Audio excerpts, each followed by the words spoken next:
All right, guys. So MSNBC hack Nicolle Wallace had a panel with Reverend Al Sharpton and another lady's name who I don't remember off the top of my head, in which they were discussing the fugitive Democrats, right? The fugitive Democrats out in Texas.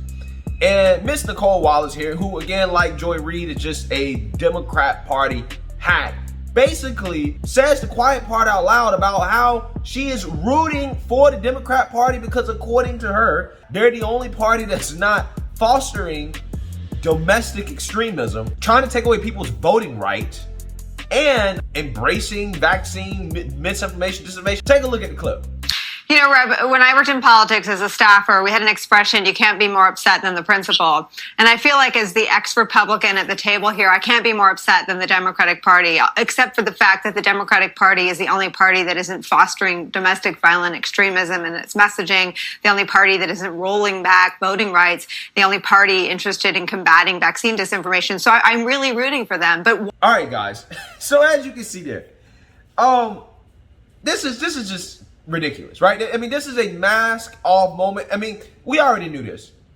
Okay, so let's just get it straight here. A journalist on MSNBC, right, aka MSDNC, has basically just said to her audience, I am rooting for the Democrat Party.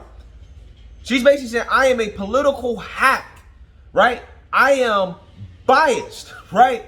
I am not objective. And you know what? Hey, I don't have a problem with her admitting that. Just don't pretend like you are. Don't pretend like you're trying to play it down the middle, because you're not. And in her reasons for why she supports the Democrat Party, she says, well, they're the only party not fostering domestic extremism. Really? Really? Domestic extremism, domestic violent extremism. Really?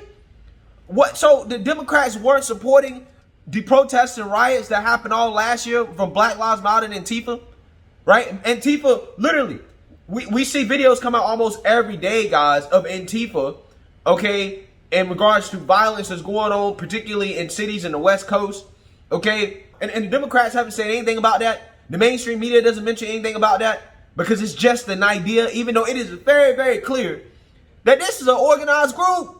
Right? But no. It's just an idea. They won't even acknowledge it. Not acknowledging it is supporting it. Right? That's what they say about Trump. Right? When they wanted Trump to call out certain groups, they said, well, if you're not calling out the groups, then you're supporting it. But for them, when it comes to Antifa, oh no, that it don't count. We don't call them out. That it doesn't count as support. But they don't give people on the right that benefit of the doubt. We know for a fact they support Black Lives Matter. We know that for a fact. That's why they have bail funds, bailing criminals out of jail, right? They destroy small business, okay? They bail them out of jail. But the Republicans are the only party in this country supporting domestic violent extremism? Where do you get that from? Tell me how that works. Tell me how this is supposed to work. And this is what I'm talking about, guys, about the mainstream media that really pisses me off. It's like it's almost like they just pretend like their shit don't stink, right? They don't even want to, not even though it stinks more than everybody else's, right? There's no extremism in the Democrat Party, according to them, when there obviously is. When the Democrats support the extremists that they see as useful for their goals. And the liberal media also supports it as well because they see it as useful for their goals. So therefore, they don't want to acknowledge it, but they want to get on the right for, not acknowledging what goes on the right. And the right has done a much better job of acknowledging that stuff than the left have. The left, they won't even, they'll just say it's an idea, right? They'll say it doesn't exist. You have people like Maxine Waters, who have went out there, who's a member of the Democrat Party, a prominent member of the House, okay? She's one of the more powerful ones that literally, during the Derek Chauvin trial, went out there and said, if we don't get our way, if we don't get what we want, we have to get confrontational. We have to get in people's faces, right? She said that. Remember all the things she said? She told her supporters to go confront Trump supporters, right? They'll go confront them in the street, push them, stuff like that. Like, That is fostering domestic violence and extremism, in my opinion. Just my opinion, guys. Okay? I'm not a journalist. Okay? I have some biases, right? My channel's name is Black Conservative Perspective for a reason. Okay? But I try to call it down the middle. Okay? For the most part, I try. Okay? And I when I'm looking at both sides here, I'm saying, okay, yeah, there's some extremism on both sides. I think the right does a much better job of calling out the extremism on the right than the left does. It calls out extremism on the left. The left just pretends it doesn't happen. And they got prominent politicians out here that are openly saying things that could cause violence, right? Things that we should all be condemning objectively, regardless of your political affiliation or your political biases. But no, that's not what the liberal media does. And then she wants to talk about the vaccine. I'm going to skip the whole voting thing, right? I already done enough videos on that. She wants to talk about vaccine disinformation and combating that. Well, she needs to start with herself first, because back in March, she basically said that Operation Warp Speed didn't really have anything to do with the vaccine. And Operation Warp Speed didn't do anything to get a needle into an arm. Again, this is the same person that just talking about, well, the Democrats are the only party combating vaccine disinformation actively. So why are you putting out vaccine disinformation? Because you are mad that the vaccine was developed under Trump. See, the liberal media is so upset about that. They so mad about that. Okay? And they were so mad, guys, that when the vaccine was being developed, they were actively pushing disinformation, guys. I mean, Joy Reid, who's a host on MSNBC, right? MSDNC, literally tweeted back in September, as the vaccine was being developed, the Trump administration has so broken the federal government and several state governments thanks to single path governors like Ron DeSantis, Brian Kemp, Greg Abbott, Kristi Noem, etc., etc. I can't even conceive how we put it back together and restore any credibility. I mean, will anyone at all, ever fully trust the CDC again? And who on God's earth would trust a vaccine approved by the FDA? How do we get a vaccine distributed after this broken Trumpist nonsense has infected everything, even if Biden wins? Joy Reid also said, frankly, the fact that Pfizer was not a part of Operation Warp Speed and took no Trump government funding makes me feel better about their vaccine. Speaking for myself, I wouldn't go anywhere near anything Trump or his politicized FDA has anything to do with. So she's basically saying, I don't trust anything that got government funding from the Trump administration. Now, I want to make it clear. I'm not making any claims about vaccine, right? About the pandemic, about the virus, any of that, okay? If you got any questions about that, consult your medical professional. I just want to make it clear, I'm not making any claims, okay? This is purely about public policy and what the Democrats are saying. I'm not saying any of this, right?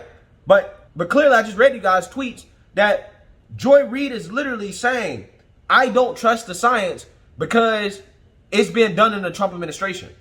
That's what she's saying, right? These same vaccines right now that are out right now that were being developed last year, she was literally fostering disinformation about the vaccines for political reasons. So obviously, Joy Reid is going to get backlash for these stupid comments that she made back when Trump was president. And this is her response. Donald's ass sufficiently. You know, I've taken a lot of heat for having said back in September that if Donald Trump remained president, I wouldn't trust anything that was coming out in terms of vaccines that he was offering. And that it was difficult to trust the CDC after he'd warped it so thoroughly. And that if even if he wasn't president, it would be difficult to restore that kind of trust. But I said that because in my mind, a psychopath was president. And if a psychopath is telling you this vaccine, which is really for my reelection, is what you should take, there's a good reason not to trust that. But now there's not a psychopath in the White House. Do you think that there's some way to shift kind of the attitudes of people who are just hesitant based on the fact that, look, guys, there's not a madman there now. You should really think about it. Do you know, how do we even get to that conversation? You see Joy Reid here? You see what she does? Well, Trump was president. Trump was president, so it was okay. It was okay to push vaccine hesitancy, which is what she was doing, because Trump was president. Even though, again, Trump did not develop the vaccine with his hands. He just funded it, okay? He put the government operations in place to help the vaccine be developed. He didn't develop it himself.